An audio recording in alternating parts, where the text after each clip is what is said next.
ఉమ్మడి ఉభయ గోదావరి జిల్లాల్లో కూటమి క్లీన్ స్వీప్ చేస్తోందని జనసేన అధినేత పవన్ కళ్యాణ్ ఉద్ఘాటించారు. కాకినాడ లోక్సభ అభ్యర్థి తంగెళ్ల ఉదయ్ శ్రీనివాస్ నామినేషన్ ర్యాలీలో పవన్ పాల్గొన్నారు. పవన్ తో కలిసి ఉదయ్ ఎన్నికల అధికారికి నామపత్రాలు సమర్పించారు. అనంతరం మీడియాతో మాట్లాడిన పవన్ కాకినాడలో అరాచకాలు ఆగాలంటే ఉదయ్ ని గెలిపించాలని ప్రజలకు పిలుపునిచ్చారు.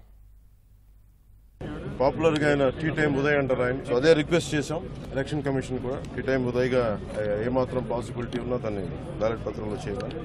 రూల్ 56 పేజ్ లో ఒక రూల్ ఉంది. సో దాని ప్రకారం చేసుకోవచ్చు.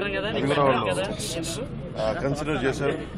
వచ్చే ఎన్నిక ఒక 5 సంవత్సరాల కోసం కాదు, ఒక తరం కోసం. ముఖ్యంగా ఓఎన్జీసీ, రిలయన్స్, అలాగే రకరకాల పరిశ్రమలు, కాకినాడ SEZలు, అలాగే ఇంత అపారమైన తీర సంపద ఉన్న ప్రాంతం, విపరీతమైన మత్స్య సంపద ఉన్న ప్రాంతం, ఇలాంటి చోట్ల అనేక సమస్యలు ఉన్నాయి.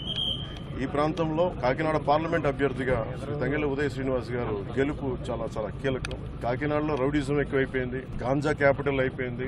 ఎటు చూసిన 14-15 ఏళ్ల పిల్లలు కూడా గంజాయిని విచ్చలవిడిగా దొరుకుతా ఉంది. తల్లిదండ్రులు పడ్డ బాధ చెప్పుకోలేదు. వైఎస్ జగన్ చెప్పి తను ఒకటిచ్చే హామీ 5 సంవత్సరాలు అద్భుతమైన మ్యాండేట్ ఇచ్చారు ప్రజలు. ఏ ఒక్కటి కూడా నిలబెట్టుకోలేదు. Law and order క్షీణించిపోయింది. 30,000 మంది ఆడపిల్లలు అదృశ్యమైపోయారు. ఉద్యోగాలు లేవు, ఉపాధి అవకాశాలు లేవు, ఏ పథకాలు కూడా సరిగ్గా అందలేదు. ఇలాంటి సమయంలో ఒకళ్ళు కాదు, ముగ్గురు కల్పిస్తున్నాం. ఎందుకంటే 5 కోట్ల మంది ప్రజలకి ఒక పార్టీ కాదు 3 పార్టీలు కలిసి ఈ రోజున మేము ఒక బలమైన కూటమిగా 2014 ఇలాంటి కూటమిగా ఏర్పడ్డాము. అలాగే ఉభయ గోదావరి జిల్లాలో కూడా, ముఖ్యంగా ఉభయ గోదావరి జిల్లాల్లో జనసేన, భారతీయ జనతా పార్టీ, తెలుగుదేశం కూటమి స్వీప్ చేయబోతుంది.